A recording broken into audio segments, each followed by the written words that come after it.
প্রতিবার আমার ভাইফোঁটা বাপের বাড়িতেই কাটে। অন্যবার এই সময় রান্নাবান্না হয় মা করে, নয় রান্নার ঠাকুর থাকে। কিন্তু এইবার ভাইফোঁটায় আমি সকলের জন্য রাঁধলাম। মাকে বললাম, আজ তোমার হেসেলের দায়িত্ব আমার।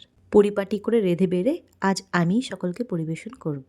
আজ মায়ের হেসেল থেকে মাকে ছুটি দিলাম।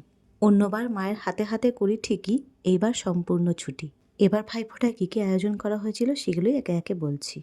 ছিল বাসমতি চালের ভাত, গোল করে কেটে বেগুন ভেজেছিলাম, সঙ্গে পটল ভাজাও ছিল। করেছিলাম কলাপাতায় মুড়ে ইলিশ পাতুরি, ফুলকপি মটরশুঁটি বিনস গাজর দিয়ে সোনামুগ ডাল, সঙ্গে ছিল বাচ্চাদের আবদারে করা চিকেন কষা, ছিল চিংড়ি মাছের মালাইকারি, আর ছিল কাঁচা আমের টক মিষ্টি চাটনি। এই সবই আমি নিজের হাতে করেছিলাম। তবে কোনো রান্নায় বিফল যায়নি, প্রত্যেকটা রান্না ছিল সুস্বাদু।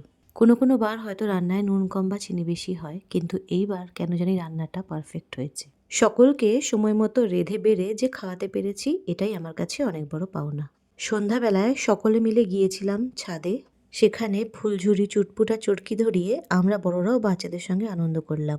দিদির বড় মেয়ে অলি আর আমার সুপুত্র রাহুল, এদের দুইজনের জোড়াজুড়িতে আমরা বাড়ির সকলে মিলে গেলাম সিনেমা হলে।